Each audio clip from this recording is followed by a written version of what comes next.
Did you know that perspective is a cube? Everything you need to easily pass English ATAR. English ATAR made simple. Powered by Saints Coaching.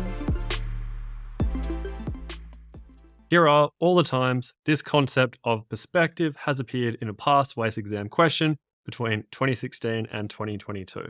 Twice in 2016, twice in 2017, once in 2018, twice in 2019, once in 2020, 3 times in 2021, and 4 times in 2022. Suffice it to say, this is one of the most important concepts in the entire English ATAR course.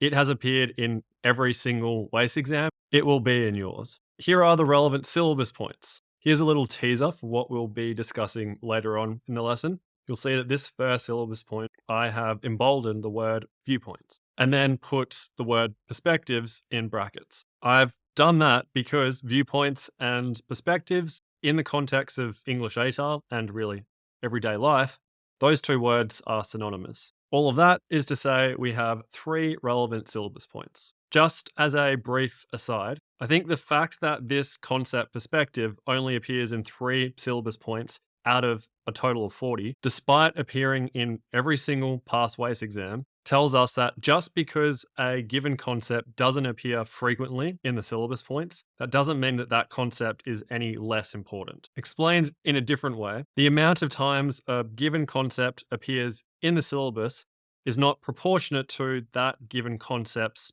importance.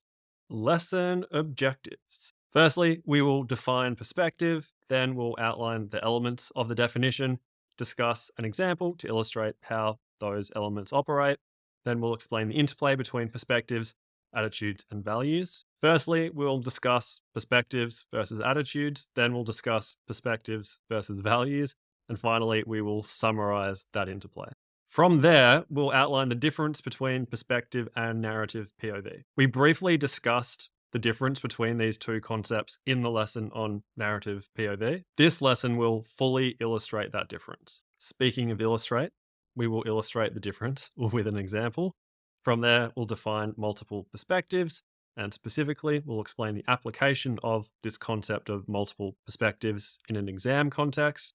And after that, we'll analyze some past WACE exam questions, discuss how to firstly analyze perspective, then discuss how to create perspective, and from there, we'll outline a simple summary. Starting with the definition of perspective. This is what the SCARSA glossary has to say about it. A position from which things may be viewed or considered. People may have different perspectives on events or issues due to, for example, their age, gender, social position, and beliefs and values. A perspective is more than an opinion. It is a viewpoint informed by one or more contexts. Hint, hint. Texts through an embedded ideology can also present a particular perspective or be read from an ideological perspective. The Eames definition of perspective or perspectives is derived from the first sentence of this SCARSA definition, a position from which things may be viewed or considered. So our overarching definition that we're going to use is a position from which something is viewed. And this definition is actually the definition for the word viewpoint. That leads us to our first key takeaway, which I alluded to during our discussion of the syllabus points in the intro for this lesson.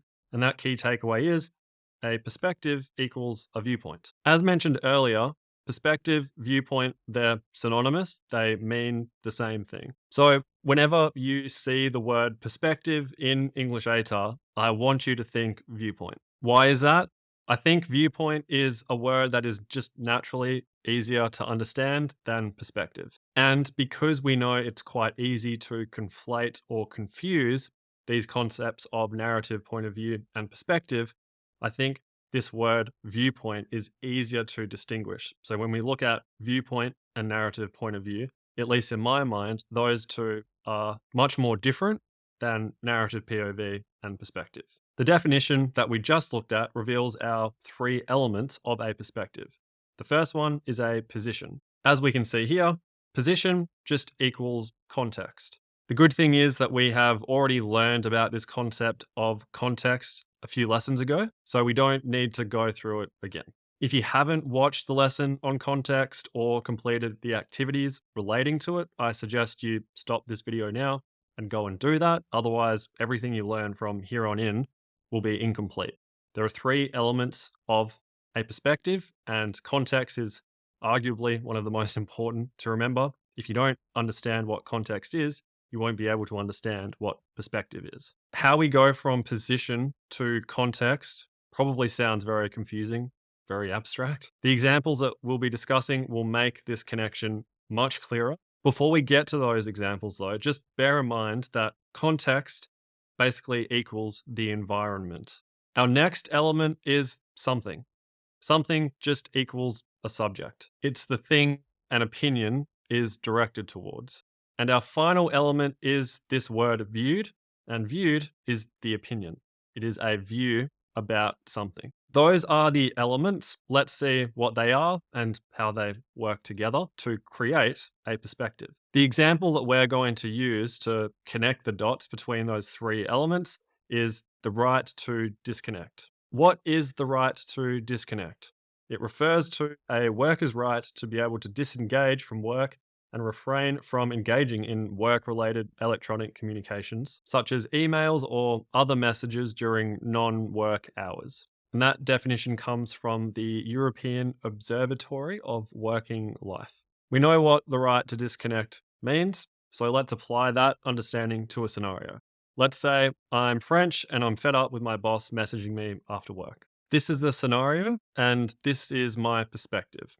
Employees should not be expected to engage in work-related electronic communications in their private life. That's the perspective. Let's look at that perspective through the lens of those 3 elements of a perspective, starting with context. A 2015 report on the impact of digital technologies in the workplace supported a right to professional disconnection. Then, 1 year later, a 2016 French study discovered that 37% of workers were using work devices and applications outside of work hours, and 62% of workers wanted regulations to ameliorate or make better the situation. Those studies led the French government to amend the French Labour Code to include the right to disconnect, which entered into force in January of 2017. All of that stuff that I just outlined is the context. It is the environment in which this perspective exists. Turning to the next element of a perspective,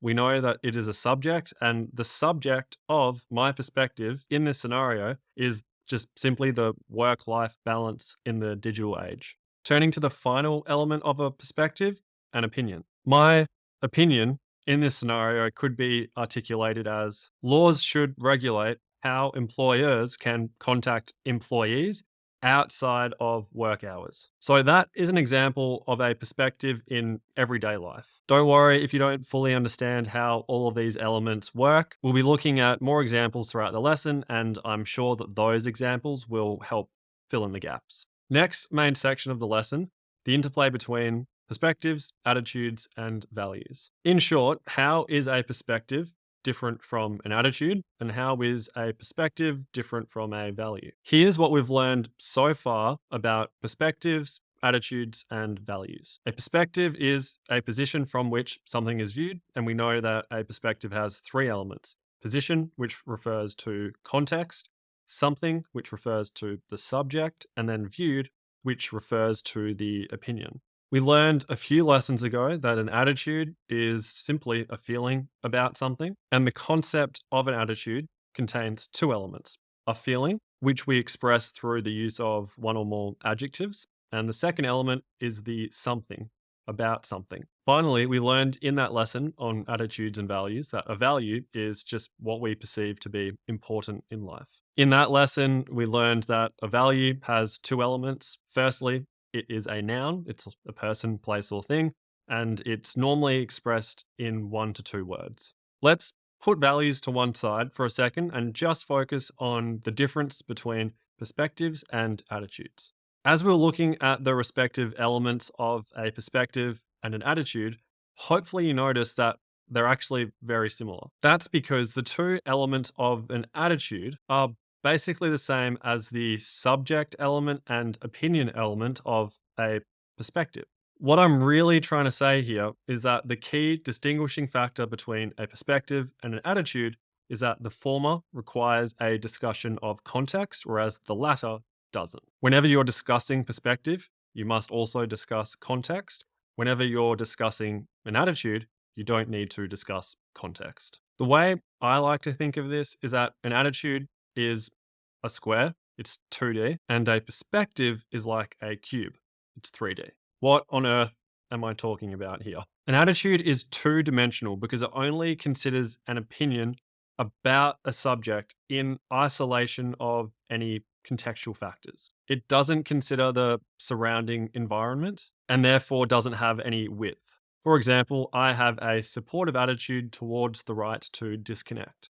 On the other hand, a perspective is three-dimensional because consideration of context informs the opinion about the subject. Context adds the extra dimension to transform an attitude into a perspective. For example, 37% of employees were using their devices for work-related purposes after hours. That's one contextual factor. Another contextual factor is 62% of employees wanted regulations to change the situation. A couple of other contextual factors. I'm French and I'm part of the 37% who uses a device for work-related communications after work. And this intrusion into my private life has adversely impacted my relationship with my wife and my children. In light of those contextual factors, my perspective or viewpoint is that employees should not be expected to engage in work-related electronic communications after work hours. What I just mentioned referred to the subject and opinion about the subject elements of a perspective. So that's our difference between perspectives and attitudes. If you're going to take away one thing from this specific section of the lesson, it's that a discussion of a perspective requires discussion of context, whereas an attitude doesn't. Context adds the extra dimension. It adds width to transform a two-dimensional square, an attitude, into a three-dimensional cube, a perspective. Now let's shift to looking at the differences between perspectives and values. What is the connection, if any, between a perspective and a value? Simply put, our perspectives inform our values. Why? Because of the significance of the context element in a perspective. Returning to the French worker example, those contextual factors, such as the impact on my family life, my private life, significantly influence my viewpoint on the right to disconnect. Here's the really important part. Because of those contextual factors, I value things like a work-life balance and autonomy. If we bring all of what we've just discussed together, the interrelationship between perspectives, attitudes, and values might look like this. Perspective, the adverse effects of constant after-hours communications, the subject, with my boss, that's a contextual factor, informs my viewpoint that employees shouldn't be expected to engage in those sorts of communications. And that's the opinion element. That perspective informs my values. My experiences have made me realize how much I value a work-life balance and my autonomy, which just refers to my right to make decisions for myself. Those values then inform my attitudes. For example, I'm supportive of the right to disconnect. Supportive is the feeling. The right to disconnect is the something. And I have that attitude because I value a work-life balance and my own autonomy. If you can take away anything from what we've just discussed about these concepts, it would be the following. Consideration of context is necessary when you're discussing a perspective or perspectives, but it isn't if you're discussing an attitude or attitudes. An attitude is revealed by what someone says, does, or thinks. A perspective is revealed when you peel back the layers of an attitude and analyze the contextual factors that have informed it. A tip before we move on. Express a perspective by starting the sentence with, whoever holds the viewpoint's perspective is, For example, the French employee's perspective is that they should not be expected to engage in work-related electronic communications in their private life. This tip might seem like a bit of an obvious thing to you, but the use of the word perspective or viewpoint is a clear flag to the marker that you are articulating a perspective. Ultimately, this is telling the marker that you are answering the perspective part of the question. Next up, the difference between perspective and narrative point of view. This has been teased ever since we looked at this topic briefly in the lesson on narrative POV. The good news is, I think the difference between perspective and narrative POV is easier to understand than the difference between perspective, attitudes, and values. This is how we distinguish the two concepts of perspective and narrative POV in the lesson on narrative POV. We said that a perspective is just a viewpoint held by someone in the story, whereas narrative POV is the person who's telling the story. Another way that we can look at the difference between these two concepts is that narrative POV is used to communicate perspectives in narrative texts. Not too sure what's going on with the formatting there, but anyway, if you read this statement and really think about what it means, it makes complete sense. If I am telling a story, I'm the narrator, and therefore I have control over how perspectives within that story are communicated. In the lesson on narrative POV, we discussed that it's useful to think about narrative POV as the narrator's distance from the protagonist. I'd like you to bear this in mind as we take a look at an example to further illustrate this difference between perspective and narrative POV. Our sample text is The True Story of the Three Little Pigs by John Sieska. Not too sure how to pronounce the last name. This is a kid's picture book based on the fable of the Three Little Pigs, which is about three pigs who build three houses out of three different materials. The big bad wolf in the Three Little Pigs blows down two houses, one made of straw and another made of sticks. The big bad wolf then eats the resident piggies of each of those two houses, but can't blow down the third house, which is made of bricks. In case you don't know or can't remember the story makes the character of the big bad wolf, surprise, surprise, come across as very nasty. I'll read the text out now. I've included the PDF version of the picture book in the resources tab below the video, so follow along as I read it out. Everybody knows the story of the Three Little Pigs, or at least they think they do. But I'll let you in on a little secret. Nobody knows the real story, because nobody has ever heard my side of the story. I'm the wolf, Alexander T. Wolf. You can call me Al. I don't know how this whole big bad wolf thing got started, but it's all wrong. Maybe it's because of our diet. Hey, it's not my fault wolves eat cute little animals like bunnies and sheep and pigs. That's just the way we are. If cheeseburgers were cute, folks would probably think you were big and bad too. But, like I was saying, the whole big bad wolf thing is all wrong. The real story is about a sneeze and a cup of sugar. This is the real story. Way back in Once Upon a Time, I was making a birthday cake for my dear old granny. I had a terrible sneezing cold. I ran out of sugar. So I walked down the street to ask my neighbour for a cup of sugar. Now, this neighbour was a pig, and he wasn't too bright either. He had built this whole house out of straw. Can you believe it? I mean, who in his right mind would build a house of straw? So of course, the minute I knocked on the door, it fell right in. I didn't want to just walk into someone else's house, so I called, little pig, are you in? No answer. I was just about to go home without the cup of sugar for my dear old granny's birthday cake. That's when my nose started to itch. I felt a sneeze coming on.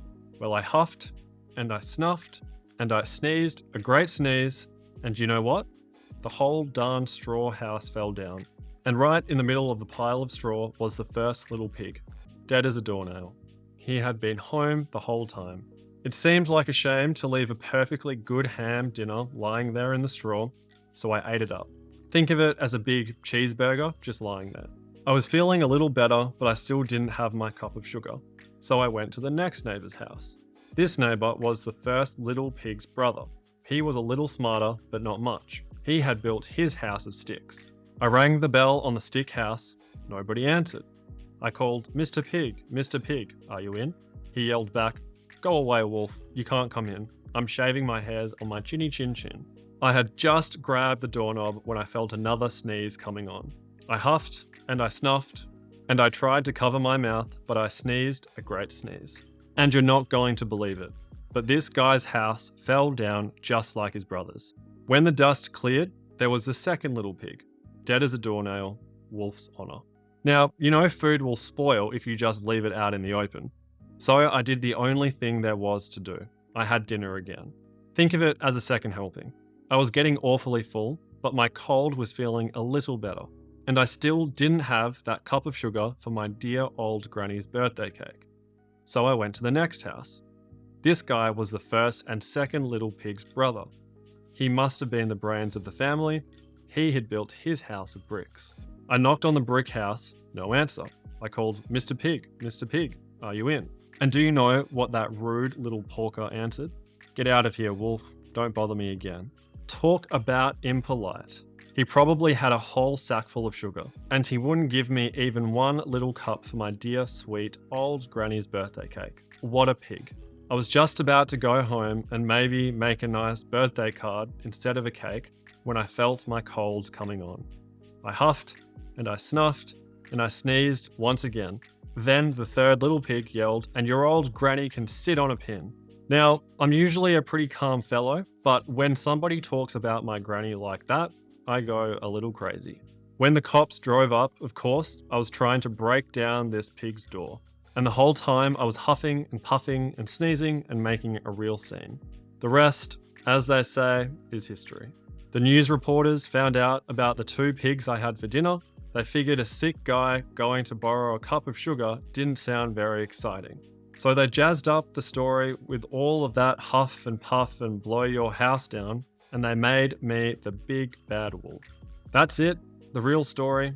I was framed. But maybe you could loan me a cup of sugar. That's our story. Maybe you can see why I chose it to illustrate the difference between narrative POV and perspective. What we're going to do now is separately outline what the narrative POV in the text is and what the perspective in the text is. Then we'll summarize how one influences the other. Turning to narrative POV first. You'll recall from the lesson on narrative POV that we ask ourselves 3 questions when we're analyzing narrative POV. The first is, who is the narrator? And we know that it is Alexander T. Wolff. The second one refers to the type of POV, and the type of POV is first person central because the story is told from the perspective of Alexander T. Wolff. Our third and final question to ask is, what is the type of narration? The type of narration is probably unreliable because the narrator could be crazy, the madman, exaggerating, the picaro, or lying, the liar. That's the narrative POV. This is the perspective, focusing on firstly the subject and opinion. And that is the story of the big bad wolf. Subject is all wrong, opinion.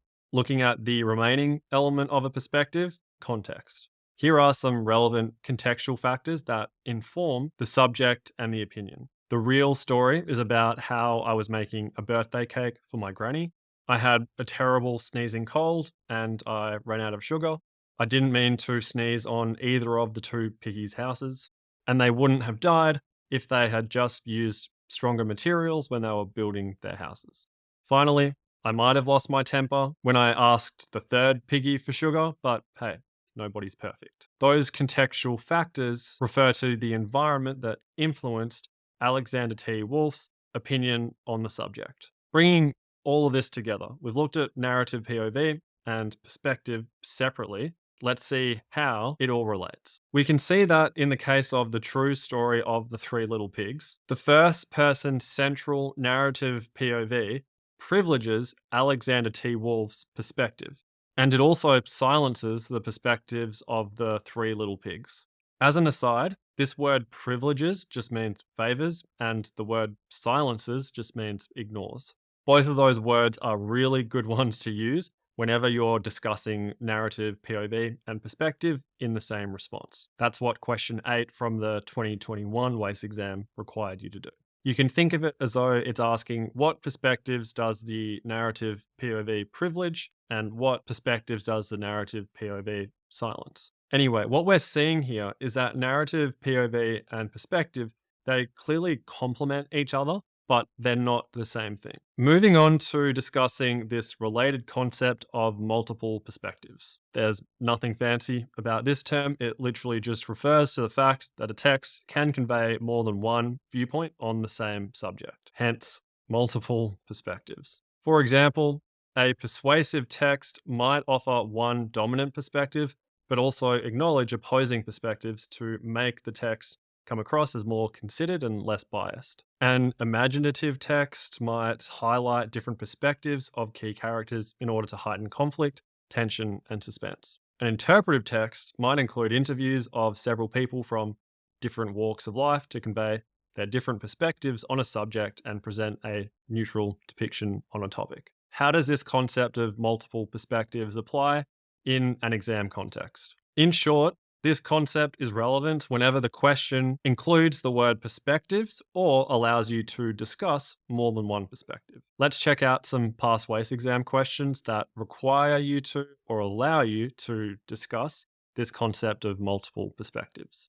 These are some examples of questions that include the word perspectives. Discuss the way in which your understanding of context has influenced your interpretation of the perspectives in at least one text. Inspired by this image, compose two brief interpretive texts that represent different perspectives.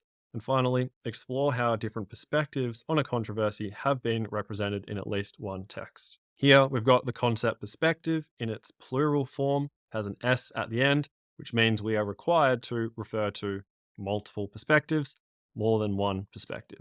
Here are some past WACE exam questions that give you the option to discuss more than one perspective. The examples we just looked at required you to discuss more than one perspective.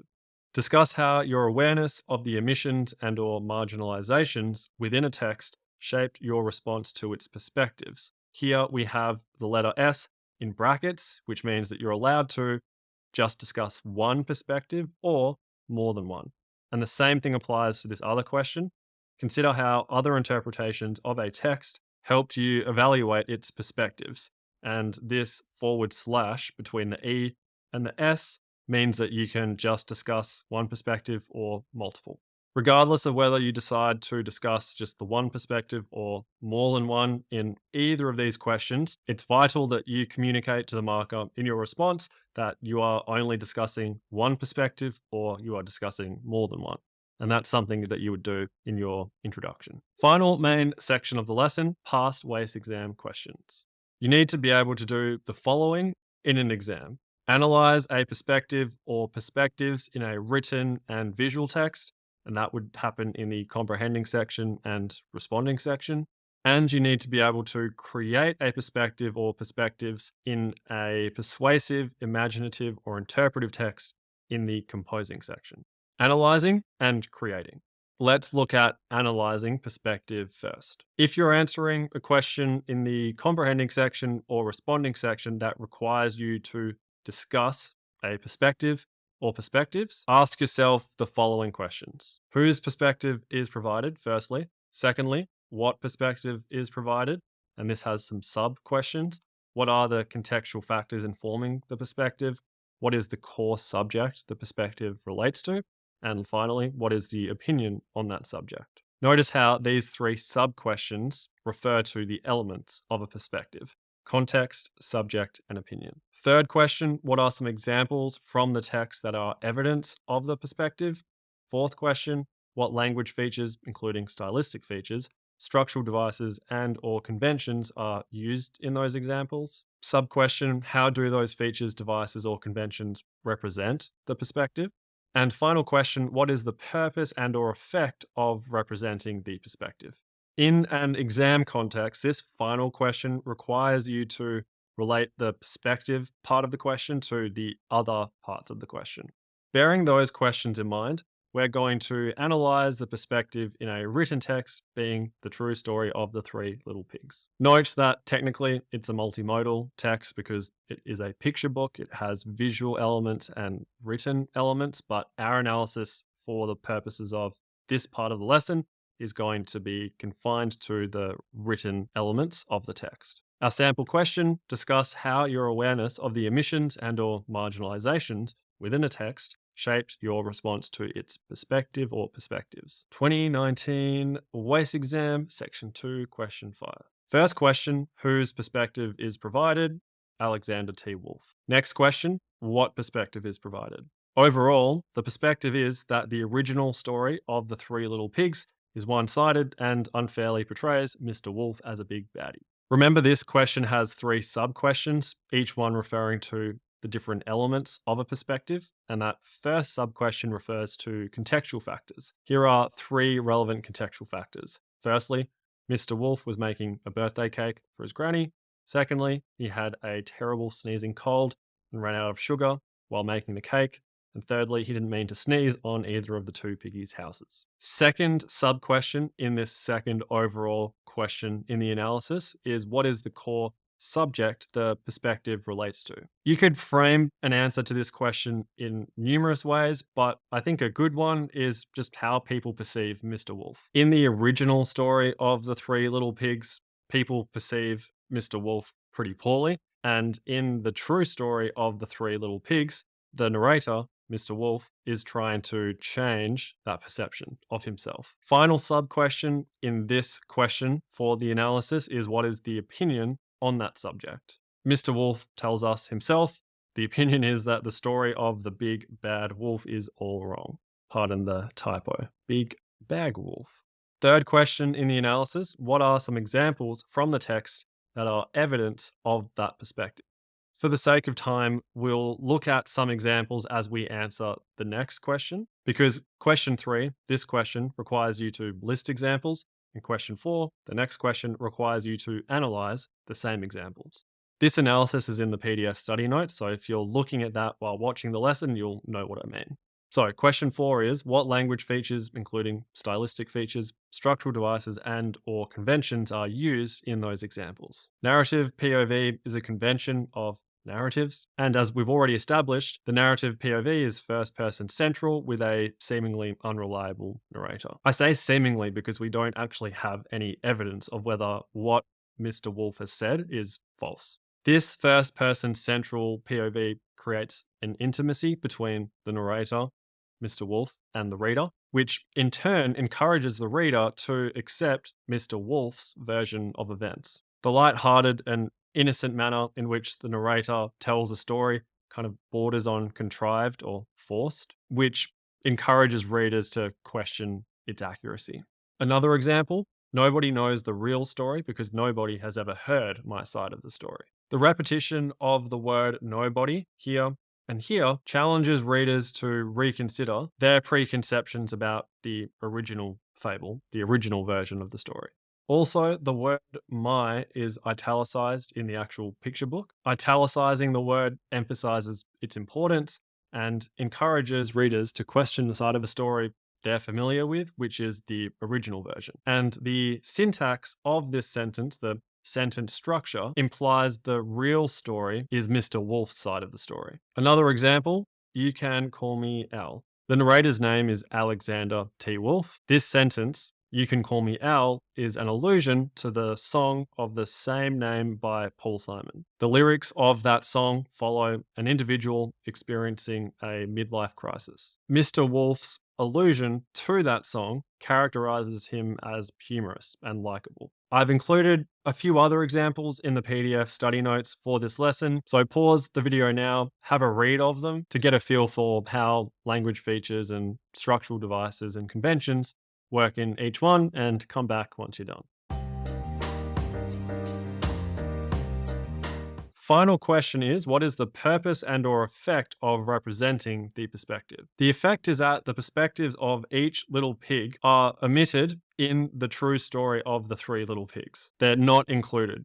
We just get a one-sided account or version of the events. Addressing these other parts of the question, my awareness of these omissions shaped my curious response to Mr. Wolf's perspective that the original story of the Three Little Pigs is one-sided and unfairly portrays Mr. Wolf as a big baddie. My awareness of these omissions elicited curiosity because it occurred to me that as a child, I never doubted the truthfulness of the perspectives offered in the original story. Thus, I was curious to observe the effects of textual features, structural devices, conventions, namely narrative POV, in telling the other side of the story. That's our first example, and that one just focused on one perspective. Now we're going to look at how multiple perspectives can be analyzed in an imaginative text, and that text that we're going to analyze is Captain America Civil War. By far one of my favorite movies in the MCU. Very fond memories of this one.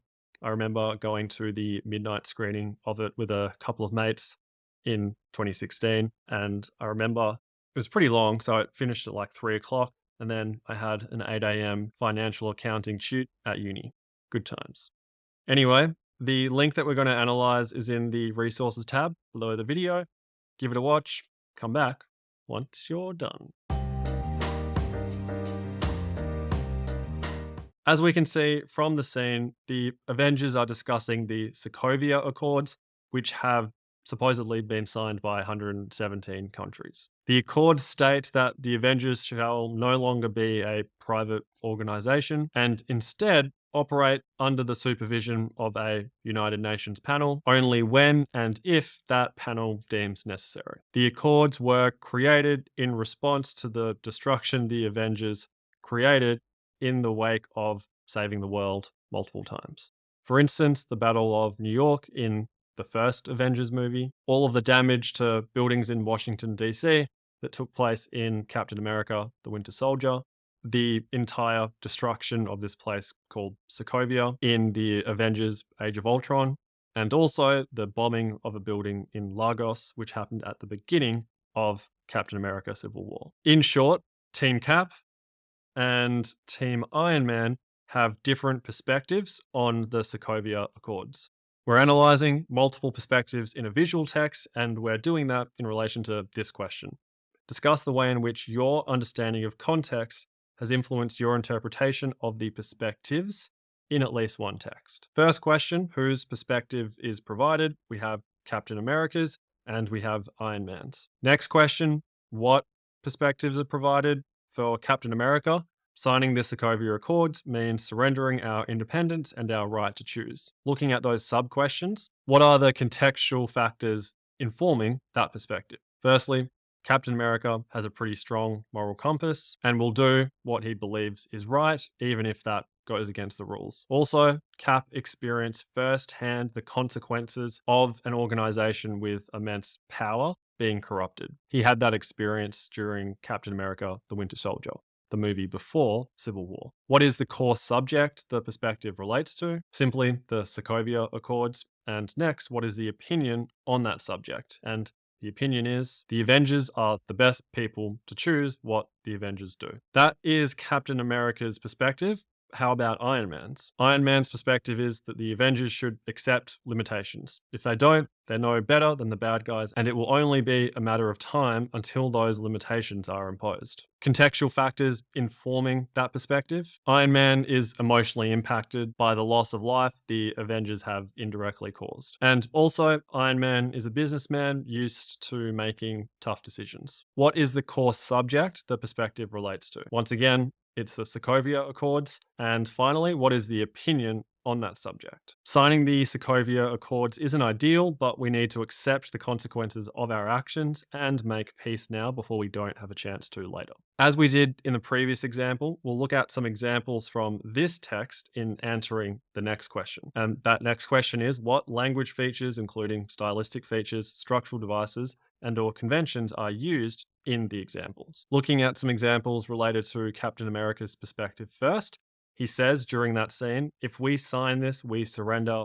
our right to choose. In this sentence, we have some inclusive language being used, we, and our. And this term, the right to choose, appeals to values of independence and autonomy. There are a few more analyzed quotes in the PDF study notes. Pause the video, have a read, come back once you're done. Some visual aspects of the text. This medium shot depicts Cap seated pretty casually, with War Machine standing behind his right shoulder and Falcon standing behind his left shoulder. One notable feature being used here is the rule of thirds. Cap occupies the central third of the frame, while War Machine occupies the left third, and Falcon occupies the right third. The symmetrical composition of the frame depicts Cap as a character of natural authority, and other characters seem to kind of naturally gravitate to his side. Another notable aspect is Cap's casual body language. One leg is crossed over the other, paired with the fact that he is the one in possession of the document that everyone is discussing in the scene. All of this suggests that his opinion carries a lot of weight. Another example, this medium/close-up shot of Cap's upper body depicts his facial expression. Head slightly tilted, gaze directed downwards, and mouth resembles a subtle frown.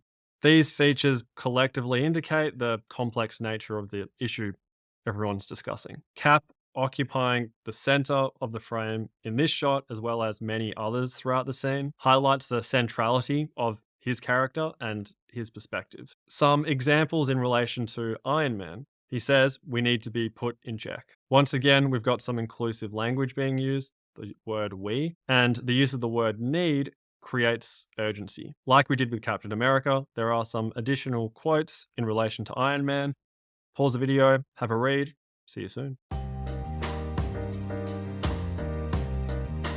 Some visual aspects of the scene. Tony's facial expression, his eyes wide open and his gaze directed intently at someone outside of the frame, who's Cap, as well as his body language, arms crossed, make him look stern. The camera shot is medium long and depicts Tony as the only person in the frame. A slight low camera angle is used to convey Tony as a dominant figure. Together, the camera shot and the camera angle make Tony's presence commanding.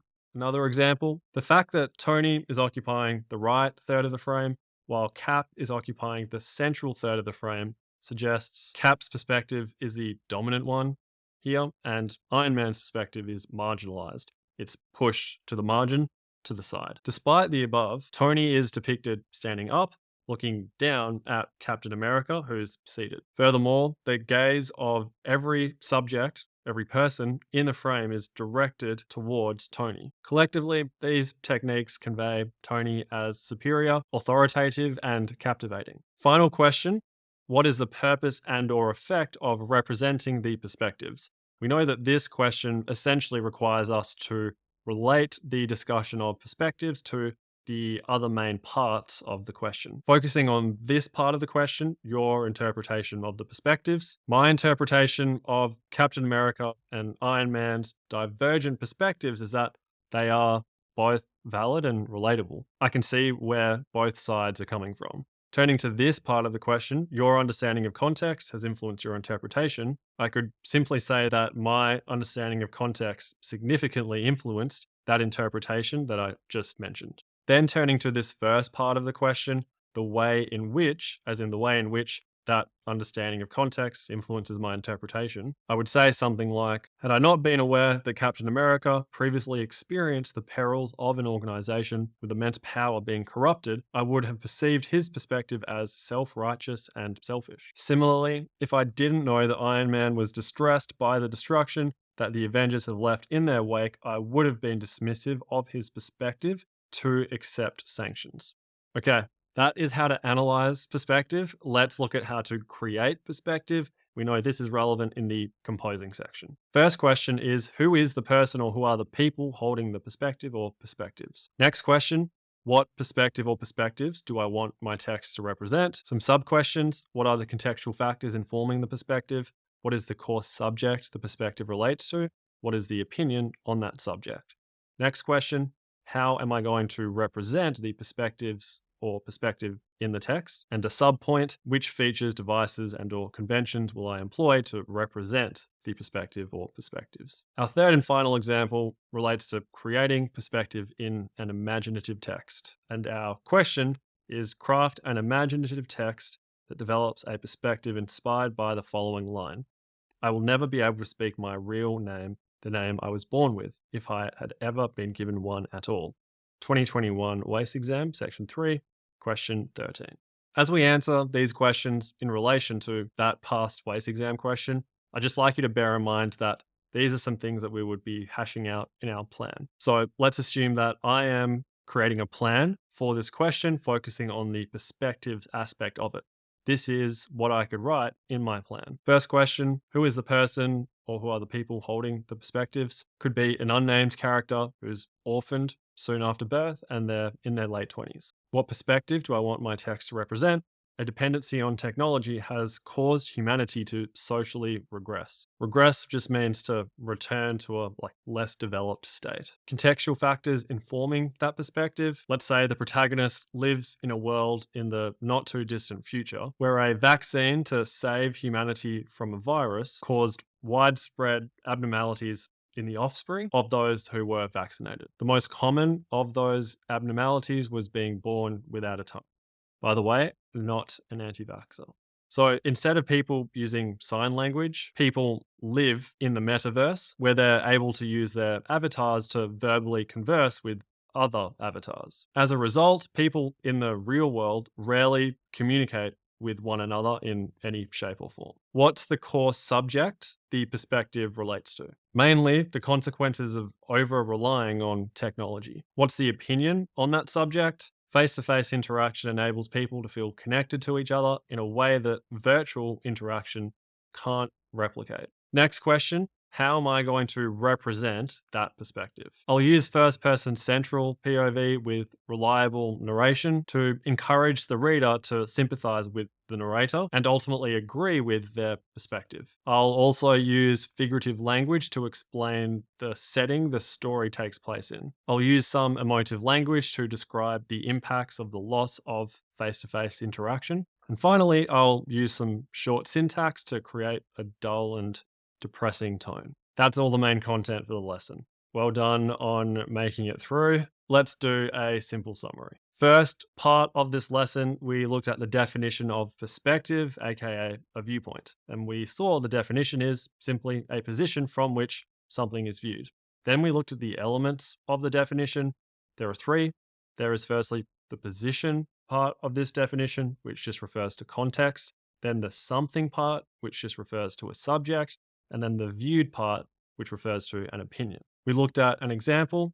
In that example, the perspective was that employees should not be expected to engage in work-related electronic communications in their private life. The context surrounding that example is that there was a 2016 French study that discovered that, among other things, 62% of workers wanted regulations to ameliorate, make better, the use of work devices outside work hours. The subject of the perspective is just simply a work-life balance in the digital age, and the opinion of the perspective is that laws should regulate how employers can contact employees outside of work hours. Then we turned to the next section of the lesson, which was about the interplay between perspectives, attitudes, and values. In this part of the lesson, we firstly looked at perspectives and attitudes, and we saw that an attitude is like a square, it's two-dimensional, and a perspective is like a cube, it's 3D, and consideration of context is what gives the cube, it's what gives perspective, its width. Then we focused on perspectives and values. We learned that our perspectives inform our values because of the significance of the context element of our perspective. The summary of this section of the lesson was that perspectives inform our values and values inform our attitudes. Then we turned to discuss the difference between perspective and narrative POV. Quite simply, narrative POV is used to communicate perspectives in narrative texts. Our example to illustrate that interplay was the true story of the three little pigs. In that example, we saw that narrative POV impacts the extent to which a given perspective is silenced or privileged. And in our sample text, we saw that Mr. Wolf's perspective is privileged and the three little pigs' perspective was silenced. The privileging and the silencing was a result of the first person central narrative POV of Mr. Wolf. Then we looked at the definition of multiple perspectives, which just refers to the fact that a text can convey more than one viewpoint on the same subject. And our example for this one was Captain America, Civil War. We briefly looked at the application of multiple perspectives in an exam context, and in that part of the lesson, we saw that the concept of multiple perspectives is relevant in an exam context whenever the question includes the word perspectives or allows you to discuss more than one perspective. Finally, we looked at past WACE exam questions. We looked at how to analyze perspective, which involves answering a few questions. The first one, whose perspective is provided? The second one, what perspective is provided? And in order to fully answer that question, you have to ask, what are the contextual factors informing the perspective? What is the core subject the perspective relates to? What is the opinion on that subject? Then, turning to the third question, what are some examples from the text that are evidence of the perspective? And what language features, including stylistic features, structural devices, and/or conventions, are used in those examples? And the final question is, what is the purpose and/or effect of representing the perspective? Finally, we looked at how to create perspective, and that involves answering these questions. Firstly, who is the person or who are the people holding the perspective or perspectives? Secondly, what perspective or perspectives do I want my text to represent? Once again, 3 sub-questions. What are the contextual factors informing the perspective? What is the core subject the perspective relates to? And what is the opinion on that subject? Final question, how am I going to represent the perspectives in the text? Finished. Cell 5. I know this was a long one. Well done for making it to the end. I promise you that finishing this lesson and then completing the activities that are related to it are going to help you immensely as we go into this next lesson on voice, which is the most difficult concept in English ATAR. Why is it so difficult? I explain this in the lesson on voice. In short, it's because it requires an understanding of so many other concepts, and students rarely have that understanding of the other concepts. So if they don't have that requisite understanding of the other concepts, then how can you actually understand voice? Perspective is one of the most important concepts to understand when it comes to voice. And as we know, this concept comes up in every exam. So there are lots of reasons for you to go and complete the workbook activities. Good luck with that, and I'll see you in the next one. Until then, keep it simple.